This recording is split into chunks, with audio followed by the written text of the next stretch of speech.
الحمد لأہلہ والصلاة علی اہلہ۔ تمام حمد ہے اس ذات واجب کے لیے جو ہر حمد کے لائق ہے، اور درود و سلام ان ہستیوں پر جن کے صدقے سے خود درود میں دم درود آئے۔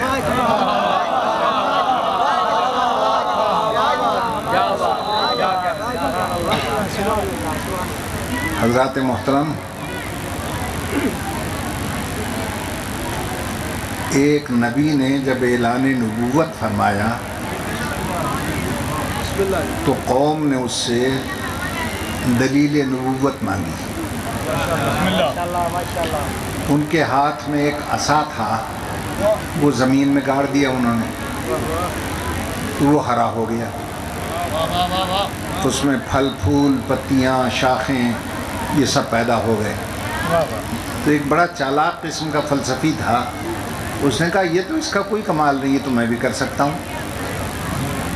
لوگوں نے حیرت سے دیکھا، بھئی تو کیسے کر سکتا ہے؟ اس کے ہاتھ میں بھی ایک چھوٹی سی چھڑی تھی، اس نے گاڑ دی تو تھوڑی تھوڑی ہریالی اس میں بھی آ گئی۔ اس کا مطلب یہ نہیں تھا کہ اس نے وہی کمال کر دیا، نہ، اس نے چالاکی یہ کی کہ جہاں نبی کی لاٹھی گڑی ہوئی تھی بالکل وہیں اپنی لاٹھی گاڑ دی۔ اس زمین کے ٹکڑے میں جو اثرات تھے اس لاٹھی کے، وہ اس کے اندر بھی سرایت کر گئے۔ میں شوکت صاحب کے بعد کبھی جرأت نہ کرتا پڑھنے کی، جلدی سے اس لیے وہیں آ گیا ہوں جہاں سے وہ گئے ہیں۔ شاید خطابت، تقریر اور لفظوں کے کچھ بچے کچے معانی اس ٹکڑے میں رہ گئے ہوں جو میرے اندر بھی سرایت کر گئے۔ میں آپ کے ساتھ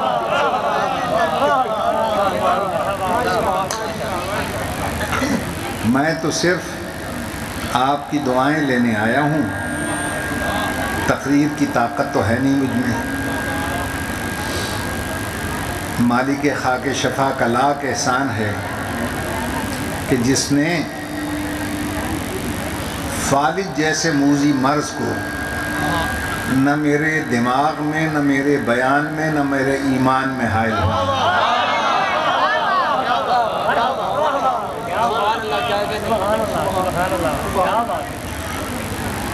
گویا آج بھی فاطمہ کلال دنیا کو یہ واضح کر رہا ہے کہ جب میرے دربار کا ایک معمولی چپڑاسی کا مزاج، دماغ، گفتگو فالج جیسے موذی مرض سے متاثر نہیں ہو سکتی تو ذرا سے بخار کی حرارت سے میرے نانا کا دماغ کیسے؟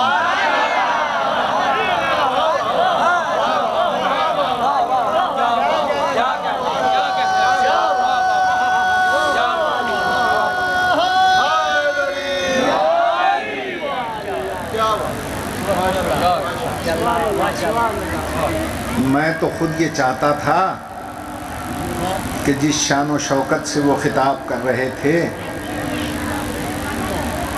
میں ان کو اور سنتا، لیکن انہوں نے اپنی شرافت کا ثبوت دیتے ہوئے مجھ جیسے سگے دربار آل محمد کا خیال کیا اور مجھے منبر عطا فرما دیا۔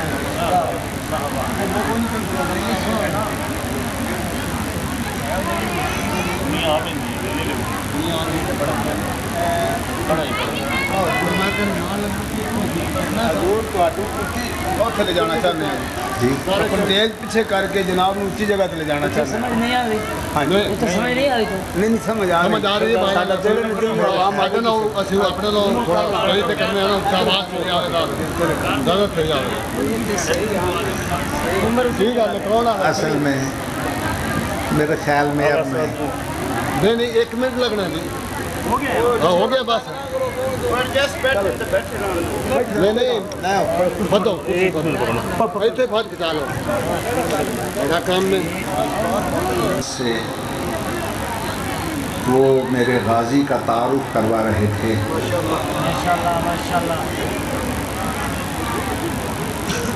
ناطقہ ان کے کام و دہن کے بوسے لے رہا تھا۔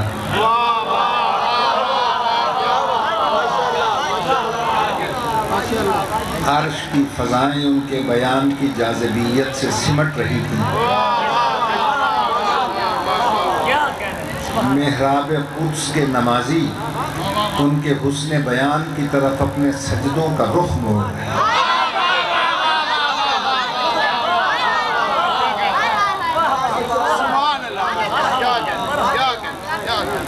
اب آپ کے حکم پر ان کے بعد میں آ تو گیا ہوں، لیکن دل ہی دل میں ڈر رہا ہوں کہ کہیں میری گفتگو کسی گونگے کے خواب کی تعبیر نہ بن جائے۔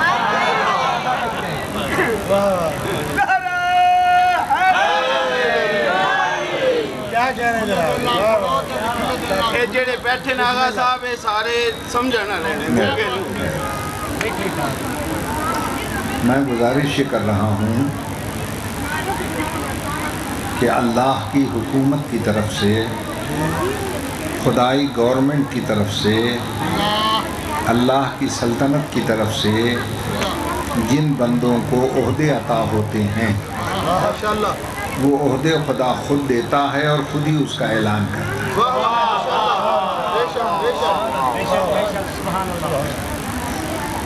وہ کبھی گوارا نہیں کرتا کہ جسے ہم بنائیں اسے لوگ بنائیں، اس لیے کہ وہ یہ کہتا ہے کہ انسانوں، جسے تم بناؤ گے اس میں تمہارا کمال ہوگا، جسے ہم بنائیں گے اس میں ہمارا کمال ہوگا۔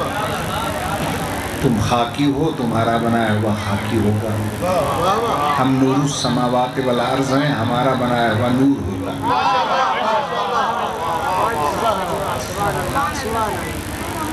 تم مشکلات میں پھنس جاتے ہو، تمہارا بنایا ہوا مشکلات میں پھنس جائے گا۔ ہم حلال مشکلات ہیں، ہمارا بنایا ہوا مشکل کشا ہوگا۔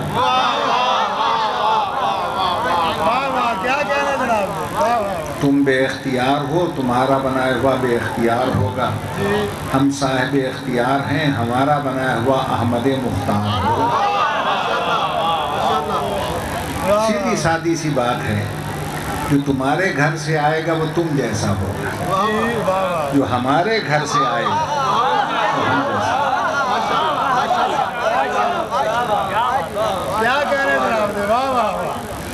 اور پھر جسے بناتا ہے اس کی بڑی عزت رکھتا ہے، بڑی لاج رکھتا ہے، اپنے بنائے ہوئے کو رسوا نہیں ہونے دیتا، کسی کو اس سے مقابلہ کرنے کی اجازت نہیں دیتا، اور وہ کہتا ہے میں چاہے خاک کا بنا دوں، چاہے مٹی کا بنا دوں، خاک میں ملا دوں گا اس کو جو اس سے ٹکرائے گا، مٹی میں ملا دوں گا اس کو جو اس کے منہ آئے گا جسے ہم نے بنایا ہے۔ سب سے پہلے اس نے اپنا ایک نمائندہ بنایا، بناتے ہی اس کے سر پہ اپنی خلافت کا تاج رکھ دیا، اتنے میں ایک چودھری اکڑ گیا،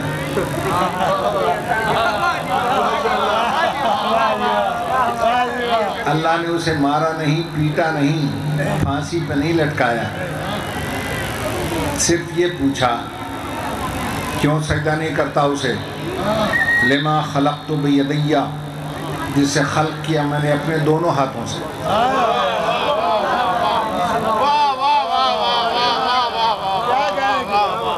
اپنے دونوں ہاتھ جی بیدیہ، اپنے دونوں ہاتھوں سے۔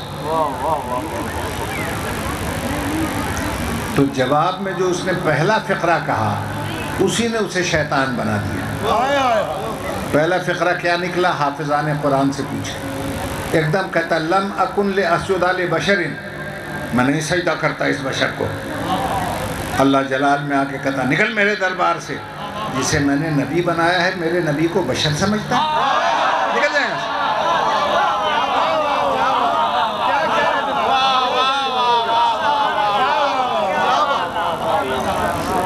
اب میں پوچھتا ہوں کہ سب سے پہلے نبی کو بغیر کسی شرط کے بشر کس نے کہا؟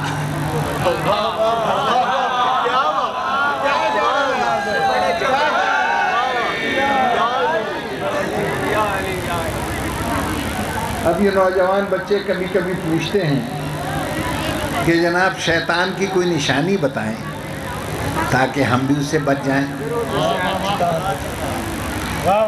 میرے پاس یہ کیمرہ اگر ہوتا تو میں پوری فلم کھینچ کے دے دیتا، نہ میں تھا نہ کیمرہ تھا، مگر قرآن نے تصویر کھینچی ہے کہ سب سے پہلے نبی کو بشر اس نے کہا۔ اب جو نبی کو بشر بشر کہتا نظر آئے سمجھ لو اسی کا فوٹو ہے۔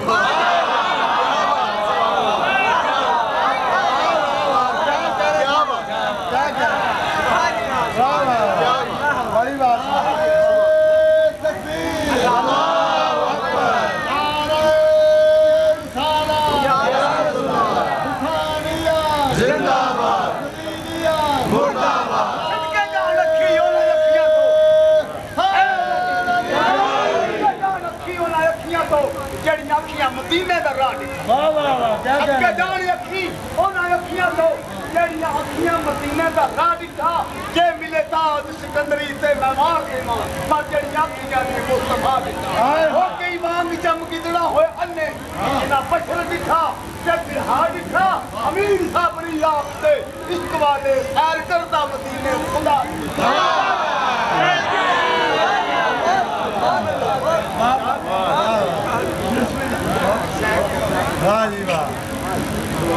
توجہ ہے نا صاحب؟ حالانکہ سرکار دو عالم کسی اعتبار سے بھی ہم جیسے نہیں ہیں،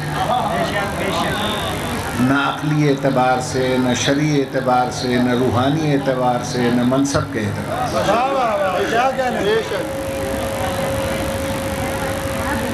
شرعی اعتبار سے اس لیے وہ ہم جیسے بشر نہیں ہیں کہ ہمارا کلمہ اور ہے اور حضور کا کلمہ ہی اور ہے۔ ہمارا کلمہ ہے اشہد ان لا الہ الا اللہ واشہد ان محمد رسول اللہ۔ نبی اکرم کا کلمہ ہے اشہد ان لا الہ الا اللہ اشہد انی رسول اللہ۔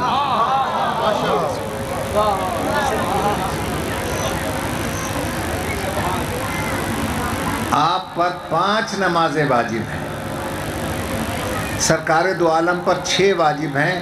ارشاد ہوتا ہے آپ تہجد بھی پڑھا کریں۔ توجہ ہے؟ اگر عدالت کر سکتے ہوں تو آپ 4 شادیاں تک کر سکتے ہیں، بشرطے کہ پہلی بیگم صاحبہ اور یونین کونسل کے چیئرمین صاحب اجازت دے دیں۔ مگر نبی اکرم کسی سے اجازت کے محتاج نہیں ہیں، جتنی چاہیں جب چاہیں شادیاں کر سکتے ہیں۔ ہمارے مرنے کے بعد ہماری بیوی جس سے چاہے نکاح کر سکتی ہے، لیکن نبی کی بیوی کسی سے نکاح نہیں کر سکتی۔ میری بات پہ غور ہے؟ یہ تو شرعی اعتبار سے میں نے بتایا۔ اب عقلی اعتبار سے لوگ سمجھتے ہیں شاید ہمارے ہاتھ ہیں تو ان کے بھی ہیں، ایک ہی جیسے ہیں۔ ہمارے ہاتھ وہ جب چاہیں کوئی مروڑ کے 2 گھوسے مار کے توڑ دے، نبی اکرم کے ہاتھ وہ ہیں اشارہ کرے تو بادل آ جائے، چاند کو دکھلا دے شق ہو جائے، ابو جہل کی طرف بڑھا دے چہرہ فق ہو جائے۔ میرے بال وہ ہیں جب چاہے نائی کاٹ کے گندی نالیوں میں پھینک دے، اور نبی اکرم کے بال وہ ہیں کہ اگر خالد بن ولید اپنی ٹوپی میں رکھ لے ایک بال، جس جنگ میں جائے فاتح بن کے آئے۔ ہرقل اپنے تاج میں رکھ لے درد سر سے شفایاب ہو جائے۔ ابو صالح کے گھر میں رہ جائے، فرشتے تمام رات تسبیح و تقدیس کرتے رہیں۔ سمجھ میں نہیں آتا یا رسول اللہ، جب بال کا یہ حال ہے تو آل کا کیا حال؟ کیا کہہ رہے تھے آپ نے؟ کیا کہہ رہے تھے؟ سبحان اللہ۔ برائے صحت و سلام کی آغا صاحب بلند تر صلوات۔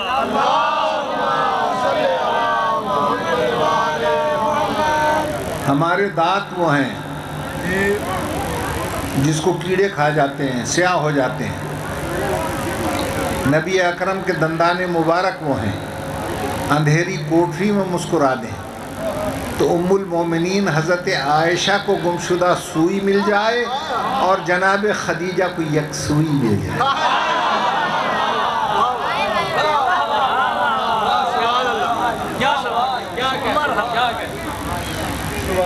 ہماری نگاہیں اصل حقیقت نہیں دیکھتی، ہم دیکھتے ہیں روشنی میں ایک رنگ ہے حالانکہ اس میں 7 رنگ ہیں۔ ہم دور سے دیکھتے ہیں نہر بہہ رہی ہے، قریب جاتے ہیں تو دوپہر کو پکی سڑک کی لک چمک رہی ہوتی ہے۔ ایک پلیٹ فارم پر 2 گاڑیاں کھڑی ہیں، سامنے والی چڑھ پڑی، ہم سمجھتے ہیں ہماری گاڑی چل رہی ہے، ٹھیک ہے نا؟ ہم دیکھتے ہیں رات کو چاند بھاگا جا رہا ہے، حالانکہ چاند تو نہیں چلتا، بادل چل رہا ہے۔ جو ہماری آنکھ دیکھتی ہے وہ حقیقت نہیں دیکھتی، دل اس کی تردید کر دیتا ہے۔ نبی اکرم کے لیے قرآن نے فرمایا ما کذب الفؤاد ما رآہا، میرے حبیب تیری نگاہیں اصل حقیقت دیکھتی ہیں، تیرا دل تیری نگاہوں کی تردید نہیں کرتا۔ اب آپ سمجھیں، یہی راز تھا، یہی سر تھا، یہی رمز مخفی تھا جسے دنیا نہ سمجھ سکی۔ یا رسول اللہ، یہ مسجد مدینہ ہے، یہ بچوں کے کھیل کا میدان ہے، یہ اللہ کی عبادت ہے، یہ بچوں کا مشغلہ ہے۔ کون آ کے بیٹھ گیا سجدے کے عالم میں؟ اتار دیں اسے۔ آواز آئے گی تو اپنی آنکھ سے دیکھ رہا ہے، میں اپنی آنکھ سے دیکھ رہا ہوں، تو نواسا دیکھ رہا ہے، میں بانی لا الہ۔ تو میری بیٹی کا جگر دیکھ رہا ہے، میں دین کا لنگر دیکھ رہا ہوں۔ تو فقط حسین دیکھ رہا ہے، میں شہید کونین دیکھ رہا ہوں۔ سجدے کو طول دیتے گئے اور نہ اتارا۔ اب میں علماء سے پوچھتا ہوں، 3 دفعہ کی بجائے 70 مرتبہ سبحان رب العالی پڑھا، کیا نماز نبوت میں خلل نہیں آیا؟ کیا نبی کی نماز باطل نہیں ہوئی؟ جو فتویٰ دے کہ باطل ہے وہ خود باطل ہے۔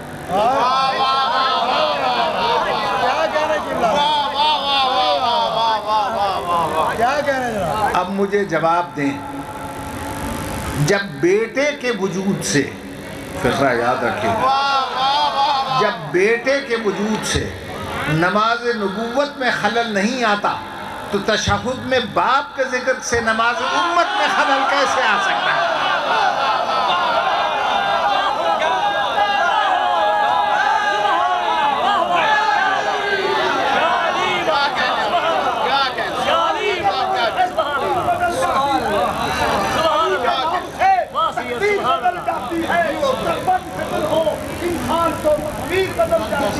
اور مشکل سر پہ بنے تو پڑھ نہ دیا بھی لو محفوظ پہ لکھی تحریر بدل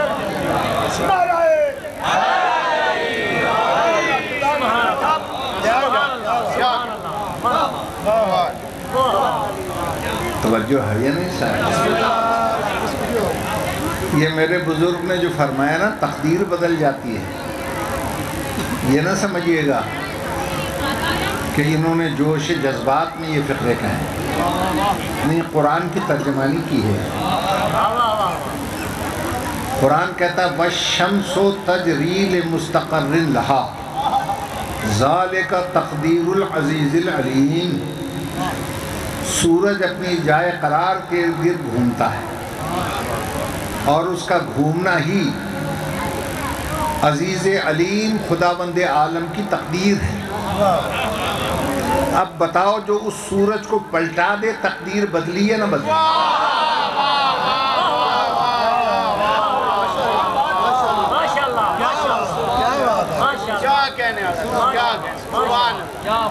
توجہ ہے صاحبہ؟ میرے عزیزو، میں یہ گزارش کر رہا تھا کہ اللہ کسی کو اپنے بنائے ہوئے سے مقابلہ کرنے کی اجازت نہیں دیتا۔ میری بات یاد ہے نا؟ میرے محترم سامعین، پھر ایک چیز اور یاد رکھیے، جسے اللہ بناتا ہے اسے ایک طاقت دیتا ہے، اسے قوت عطا کرتا ہے۔ جس قوت و طاقت کے ذریعے اللہ والا ثابت کرتا ہے کہ میں اللہ والا ہوں، اس قوت و طاقت کو مذہب کی اصطلاح میں کہتے ہیں معجزہ۔ توجہ ہے؟ معجزے کی تعریف یہ ہے جس کا نہ کوئی مقابلہ کر سکے، نہ کسی کی سمجھ میں آئے۔ حضرت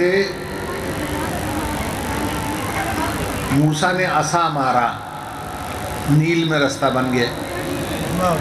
کیسے بن گیا بھائی؟ آج تک سمجھ میں نہیں آیا۔ کیوں؟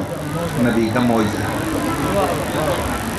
ابراہیم کو آتش نمرود میں پھینک دیا گیا، آگ گلزار ہو گئی۔ کیسے ہو گئی؟ کسی کی سمجھ میں نہیں آیا۔ یہ معجزہ ہے۔ داؤد نے فولاد کی موٹی چادر کو ہاتھ لگایا، وہ موم بن گئی۔ کیسے بن گئی؟ سمجھ میں نہیں آتا، اس لیے کہ یہ نبی کا معجزہ ہے۔ کیوں میرے محترم سامعین؟ جب چھوٹے چھوٹے نبیوں کے معجزے سمجھ میں نہیں آئے تو جو تمام نبیوں کا نبی ہوگا، جو سب کا سردار ہوگا، اس کا معجزہ آئے گا کسی کی سمجھ میں؟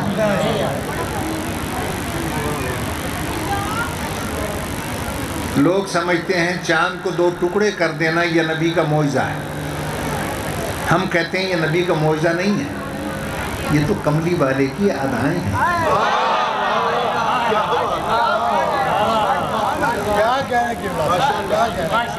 کافروں نے اس کی نبوت پہ شک کیا، اس نے کہا لو میں چاند کو شک کرتا ہوں۔ اتنی سی بات تھی۔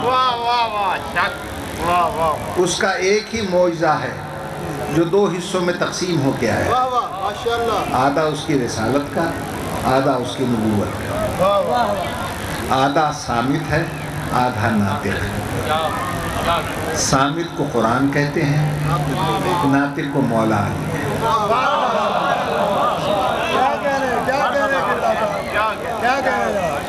یہ سرکار دو عالم کے 2 معجزے ہیں۔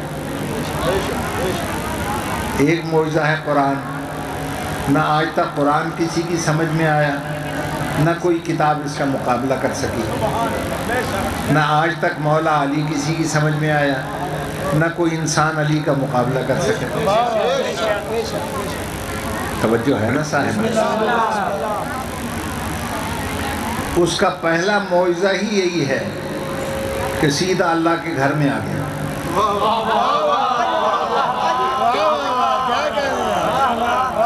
توجہ چاہتا ہوں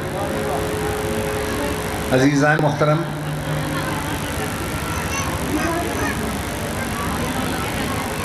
آپ ماشاءاللہ مسلمان ہیں اور سب کے سب مسلمانوں کے گھر پیدا ہوئے ہیں۔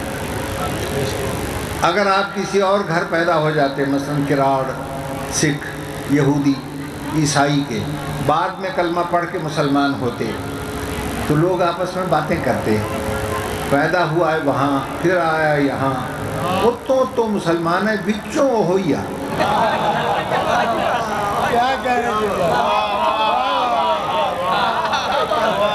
کیونکہ فطرت ہے انسان کی، جو جس گھر میں پیدا ہو جائے وہ لاکھ انکار کرے میں وہ نہیں ہوں، دنیا کو شک رہتا ہے ہونا ہو بچوں وہی ہے۔ اب اگر کوئی اللہ کے گھر پیدا ہو جائے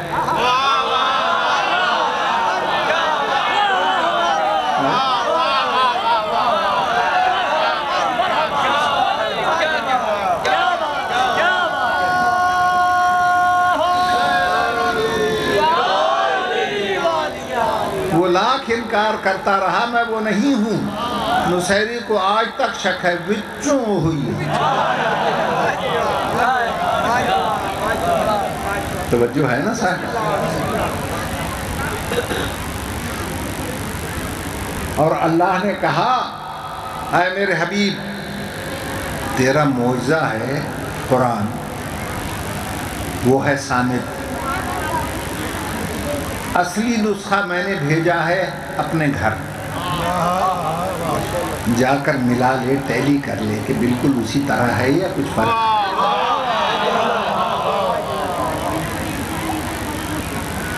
پیغمبر نے ہاتھوں کے علی کو اٹھایا، منہ جو چومنا چاہا، علی نے ہمک کر زبان رسالت ننھے ننھے ہونٹوں سے قابو کر لی۔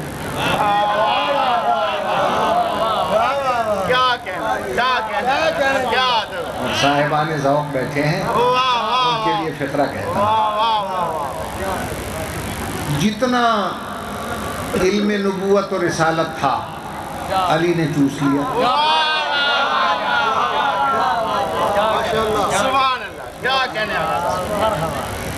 اور ماں کی طرف مسکرا مسکرا کر دیکھ کر کہہ رہا تھا، ماں گواہ رہنا،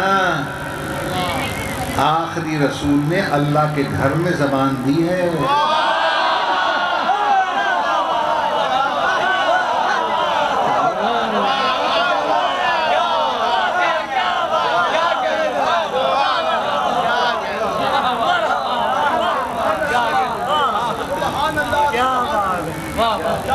نہیں بابا جی سبحان اللہ، اب میں کراؤں گا۔ جو علی نے چوسنا تھا وہ تو چوس لیا، اور جو علی کے چوسنے سے بچ گیا، علی کے بیٹوں نے باپ کا مال سمجھ کے چوس لیا۔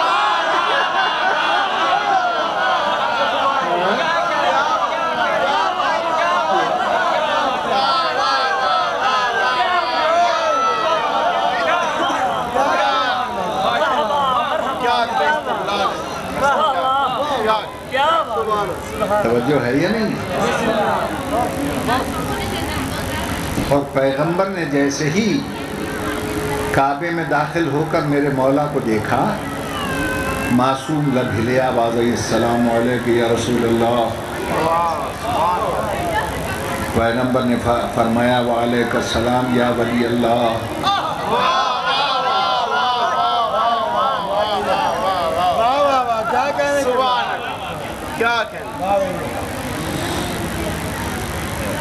میرے دوستو،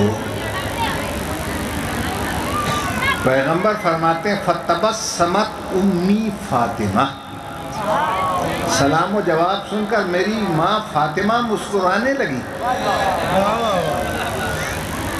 حالانکہ آج اگر پیدا ہوتے کوئی بچہ بول پڑے ہاسپٹل میں، ماں کا ہارٹ فیل ہو جائے۔ پیدا ہوتے ہی بچہ کہے، hello mister doctor, good morning.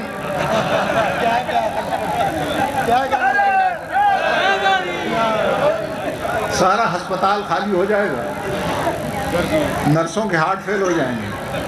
آج تک کوئی نہیں بولا یہ کیسے بول رہا ہے بھائی۔ لیکن افسوس کہ کم فہم اور کم عقلوں کو علی کی ماں کی مسکراہٹ بھی ایمان کی بلندی نہیں بتا سکتی۔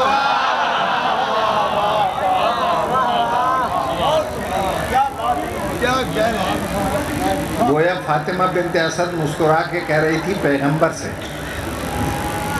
تمہیں رسالت کا پیغام دینے کی جلدی تھی، تم جلدی آئے۔ جلدی آئے، عبداللہ کے گھر آ گئے۔ یہ سنبھل کے آیا ولی اللہ تھا، سیدھا اللہ کے گھر آ گئے۔ توجہ ہے؟ میرے عرض کرنے کا مقصد یہ ہے، یہ ساری چیزیں ایسی ہیں جو سمجھ سے باہر تر ہیں۔ کیوں؟ علی کون ہے؟ معجزہ ہے جو کسی کی سمجھ میں نہیں آیا۔ سنی کہتے ہیں ہمارا ہے چوتھا خلیفہ، وہ تو ہم میں سے ہے۔ شیعہ کہتے ہیں ہمارا ہے پہلا امام ہے، ہمارا ہے۔ ابھی یہ جھگڑ رہے تھے، فرشتے نے کہا تم سب چپ ہو جاؤ، وہ تو ہم میں سے ہے، ہم بھی نور ہیں، یہ بھی نور ہے۔ انبیاء نے کہا تم بھی چپ ہو جاؤ فرشتوں، ہم بھی معصوم ہیں، یہ بھی معصوم ہے، یہ تو ہم میں سے ہے۔ پیغمبر نے کہا نبیو تم بھی چپ ہو جاؤ، یہ مجھ سے ہے، میں اس سے ہوں۔ اللہ نے آواز دی محمد تو بھی چپ ہو جا، میں بھی علی العظیم ہوں، یہ بھی علی ہے، پتہ نہیں کہاں توجہ ہے نا صاحب؟ دنیا میٹنگ کر کے چلی علی کو سمجھنے، آج علی کو سمجھ کے آئیں گے۔ جا کے دیکھا تو جو کی سوکھی روٹی گھٹنے کے زور لگا کر توڑ رہا تھا، سمجھے بڑا ہی کمزور ہے، اس سے تو جو کی روٹی نہیں ٹوٹتی۔ دوسرے دن اس سے مقابلہ کرنے چلے گئے، دوسرے دن بے ہوش ہو گئے دیکھ کر کہ جس سے جو کی روٹی نہیں ٹوٹتی تھی، دوسرے دن خیبر قدر انگلی پر پھرکی کی طرح گھما رہا۔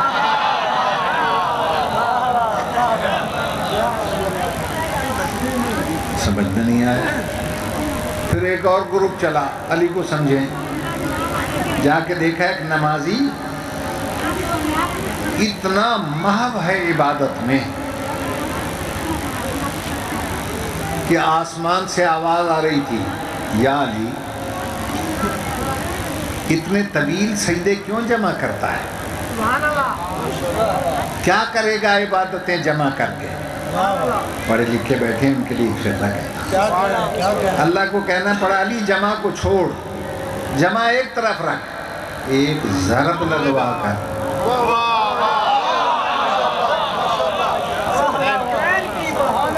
جمع تقسیم کو چھوڑ دے، ایک ضرب لگوا کر حاصل ضرب ثقلین کی عبادت سے نہ بڑھا دوں تو اللہ میرا نام ہے۔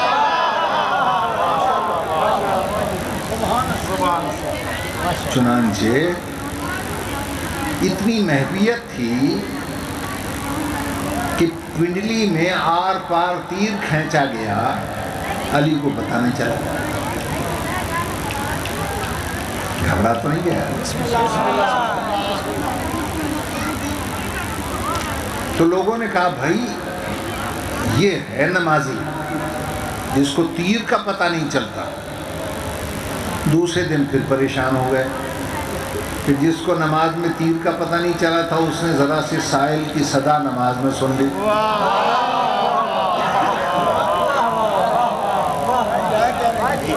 سائل نے کہا ہے کوئی اللہ نام پہ دینے والا ہو، ہے کوئی سخی اللہ نام پہ دینے والا ہو؟ توجہ ہے یہ نہیں؟ مسجد بھری بھی ہے نمازیوں سے، ہاتھ اٹھا تو ایک علی کا، انگوٹھی اتار کے لے گیا۔ کیا آج نماز میں وہ محبیت نہیں ہے؟ کل تیر کا پتہ نہ چلا اور آج ذرا سے سائل کی بات سن لی، یہ مسئلہ کیا ہو؟ روایت پوری پڑھیں تو سمجھ میں آئے گی بات۔ 3 دفعہ تو اس نے مسجد کے دروازے پہ آواز دی، ہے کوئی دینے والا، ہے کوئی دینے والا، ہے کوئی دینے والا۔ جب کسی نے جواب نہ دیا، 4تھی دفعہ آسمان کو دیکھ کے کہتا تیرے گھر کے در سے خالی جا رہا ہے، اور مولا نے ہاتھ بڑھا دیا۔ پہلے کیوں نہ بڑھایا؟ توجہ، پہلے مانگنے والا مانگ رہا تھا مسجد کے دروازے پر، یہ یہاں ہوتا تو دیتا۔ 4تھی دفعہ اس نے وہاں آواز دی جہاں یہ پہنچا ہوا ہے۔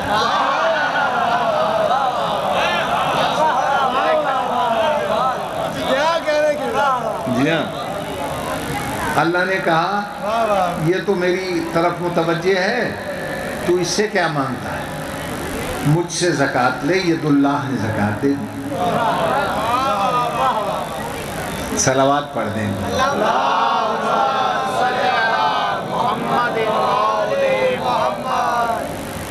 میں نے ایک دفعہ عرض کیا تھا، بھائی نجم الحسن صاحب تشریف رکھتے ہیں، یہ بھی بیٹھے تھے اس مجلس میں۔ میں گیا سرگودھے،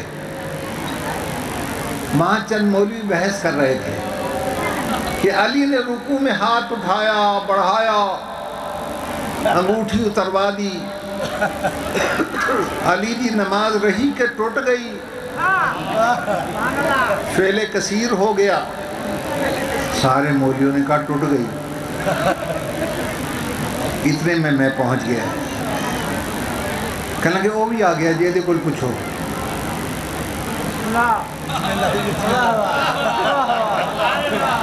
میں کہ بھئی تسی کہندے ہو ٹوٹ گئی، میں توڑا دل کیوں توڑا، میں بھی کہنا ٹوٹ گئی، جاؤ۔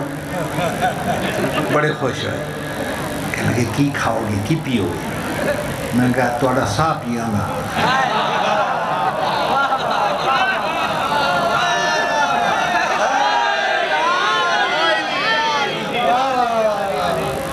کہ جی ساڑھے توڑے کی فرق ہوئے تو اسی کہندے ٹوٹ گئی اسی کہندے ٹوٹ گئی میں نے کہا چلو میں تمہارا تائید کرتا ہوں ٹوٹ گئی مگر میری ایک بات کا جواب دو پھر میں تمہارا ساتھ دوں گا مجھے یہ بتاؤ جس کی ٹوٹی ہوئی نماز پہ اللہ نے ولایت دے دی ہے ثابت نماز پہ کیا دے گا یہ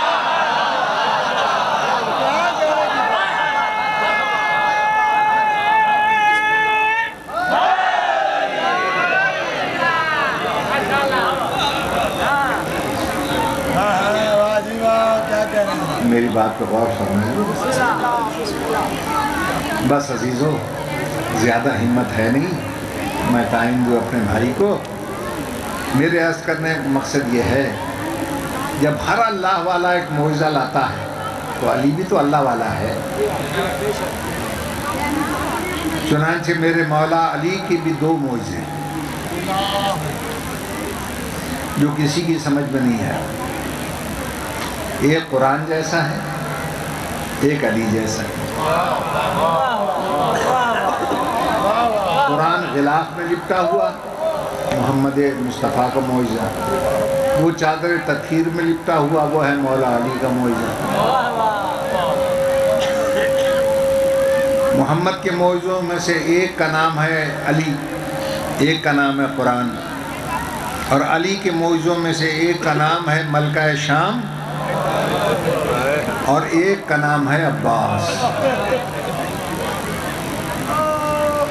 ابھی آپ سن رہے تھے کسی کی سمجھ میں نہیں آ سکے گا عباس کیا ہے تلواروں کی چھاؤں میں ہجرت کی شب سو جانا یہ علی کا کمال ہے دشمن کے سینے پر بیٹھ کر اسے زندہ چھوڑ کے اتر آنا یہ علی کا کمال ہے مگر 3 دن کی بھوک پیاس میں لاکھوں سے گزر کر قاتلوں سے نہر پہ قبضہ کر کے پیاسا نکل آنا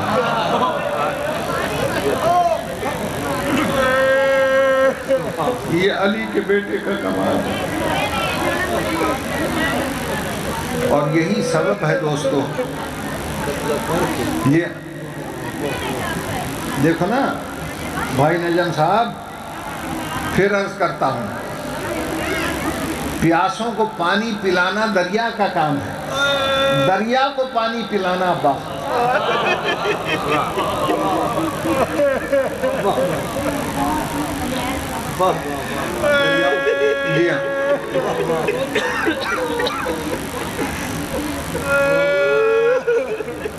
چنانچہ بس زیادہ پڑھ نہیں سکتا سمیٹتا ہوں بیان کو یہی سبب ہے ہمارے علماء نے بیان کیا کہ سرکار غازی کے روضے میں اس کے علم کے نیچے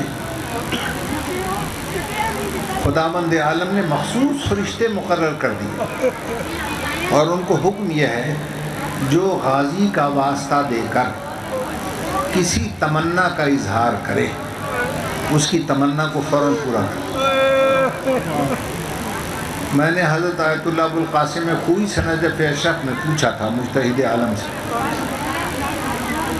کہ ایسا ہے روایت میں فرمایا ہے میں نے کہا غازی کے لیے یہ کیوں ہے کہ فرشتوں کی ڈیوٹی ہے انہوں نے امامہ اتار دیا آنکھوں سے آنسو بہنے لگے ٹھنڈی سانس لے کر کہا برخوردار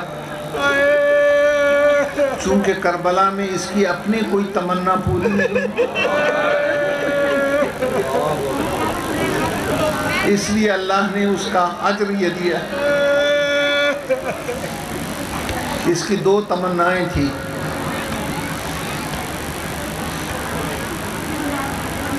یا جنگ کی اجازت ملے یا پیاسوں تک پانی پہنچے دونوں پوری نہیں خدا کی قسم بڑے اس ذکر کے شہنشاہ پڑھنے والے میرے بعد ہیں، میں زیادہ پڑھ تو سکتا نہیں، اتنا عرض کر سکتا ہوں۔ جناب یوسف کو دیکھ کر مصر کی عورتوں نے انگلیاں کاٹ لی تھی۔ اگر لاکھوں یوسف کربلا میں ہوتے، آل محمد کے یوسف کی یہ جھلک دیکھتے، وہ اپنی گردنیں کاٹتے۔ جب 10ویں کی دوپہر کو انتہائی گرم ریت پر دونوں گھٹنے ریت پر رکھ کر 4 سال کی بچی سے کہہ رہا تھا، میری شہزادی اپنے ہاتھ سے یہ مشک میرے گلے میں ڈال دو، میں قیامت کے دن تیرا ماشکی بن کے اٹھوں، عباس بن کے نہیں اٹھنا چاہتا۔ بچی نے مشک گلے میں ڈال دی، اس نے مشک کو بچی سمیت اٹھا لیا، سیدھا خیمے کے در پہ جاتے جاتے پہلے مولا کے پاس آیا۔ مولا نے دور سے جو بچی دیکھی نا، فرماتے ہیں عباس بہت بڑی سفارش لائے، بہت بڑی سفارش لائے۔ بچی کا ماتھا چوم کر کہا، میرے دل کی تسکین، تیرے کہنے پر میں تیرا ماشکی بھیج تو دوں گا، مگر بعد میں تو اسے بہت یاد کرے گا، تجھے بہت یاد آئے گا۔ تو کہا اچھا جاؤ مشک پانی سے بھر لو۔ یہ نہیں کہا کہ پانی لے آؤ، لے آؤ کا آرڈر ہوتا، قیامت آ جاتی، پانی آ کے رہتا۔ ابھی آپ شوکت صاحب سے اس غازی کا قاتلوں میں سے گزرنا سن رہے تھے۔ تاریخ نے ایک ہی فقرہ لکھا ہے کہ خون کے پیاسے قاتلوں سے اس طرح گزرا بغیر جنگ کیے ہوئے، کل برق الخاطف، جس طرح بادلوں سے بجلی گزرتی ہے۔ بی بی فضہ جو خیمے کے دروازے پہ کھڑی تھی، دوڑی بھی خیمے میں گئی، کہتی ہے سیدانیوں جلدی آؤ، غیر سیدانیوں جلدی آؤ۔ کہا اماں کیا بات ہے کہ تم پوچھا کرتی تھی بابا خیبر میں کیسے لڑے ہوں گے، خندق میں کیسے لڑے ہوں گے، بابا کی جنگ دیکھنی ہے، بھائی کا جانا تو دیکھو۔ غازی نے بچی کو فضہ کے حوالے کیا اور کہا یہ میری امانت سنبھالو، میں مشک پانی سے بھر لوں۔ چنانچہ قاتلوں سے گزرتا ہوا نہر پہ پہنچ گیا، 2-4 منٹ مشک بھرنے میں لگ گئے، مشک بھرتے بھرتے ہاتھ بھیگ گئے، زیرہ سے ہاتھوں کو خشک کر کے انوکھی دعا مانگی، یا اللہ میں پانی لینے آیا، ہاتھ بھیگ گئے، میری شہزادیوں کے ہونٹ خشک ہیں، یہ میری وفا کے دامن پہ داغ لگ گیا ہے، ان خشک ہونٹوں کا واسطہ جب میرا ان کا آمنا سامنا ہو، یہ بھیگے ہوئے ہاتھ میرے ساتھ نہ مجھے ہاتھ ہی نہیں چاہیے جو بھیگ گئے۔ واپسی پر ایک ہاتھ نظرانہ گیا، دوسرا ہاتھ نظرانہ گیا، بات اور سمیٹ دوں میں، زین سے زمین پر آتے آتے رکابوں پر زور دے کر آخری دفعہ خیمے کو دیکھا۔ ادھر بچی نے تڑپ کر کہا دادی فضہ مجھے میرا ماشکی نظر نہیں آیا، ذرا اٹھاؤ۔ بی بی فضہ نے بچی اٹھایا، بچی نے دور سے اپنا ماشکی دیکھا، ماشکی نے دور سے پیاسی بھتیجی کو دیکھا، اور بیان میرا ختم ہو گیا۔ یہ دور سے دونوں کی آخری ملاقات تھی، پھر دونوں کی ملاقات نہیں ہوئی۔ سہ سکو تو فقرہ کہتا ہوں، پھر ملاقات کیوں نہ ہوئی؟ ماشکی نہر پہ چلا گیا، خشک ہونٹ لے کر بچی شام چلی۔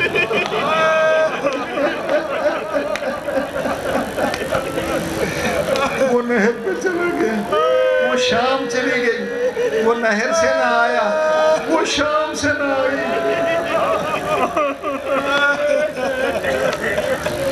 اور میرے عزیزوں، جب شام جانے لگی نا تو چچا سے ملنے بھی آئی. اس نے آ کر نہر کے کنارے ایک نوحہ پڑھا. اس نوحے کا مصرع سن لو. اليوم نامت بکا اعین ما لم تنم فتسحدت اخرى وعز منامها. میرے پیارے معاشقی، جو آنکھیں تیرے آسرے پر سو جاتی تھیں اب تک جاگ رہے ہیں. ہمیں نیند نہیں آئی، نیند آئے گی بھی نہیں.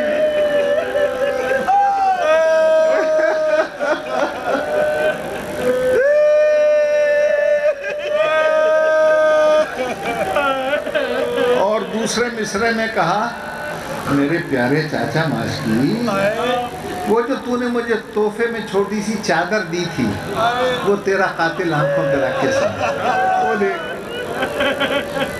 اور شام چلی گئی. اللہ آپ کو شام لے جائے. سب سے زیادہ اداسی اسی بچی کے مزار پہ. ایسا لگتا ہے جیسے آج بھی چپ چاپ معاشقی کا انتظار کر رہے ہیں. شاید میرا معاشقی آ جائے.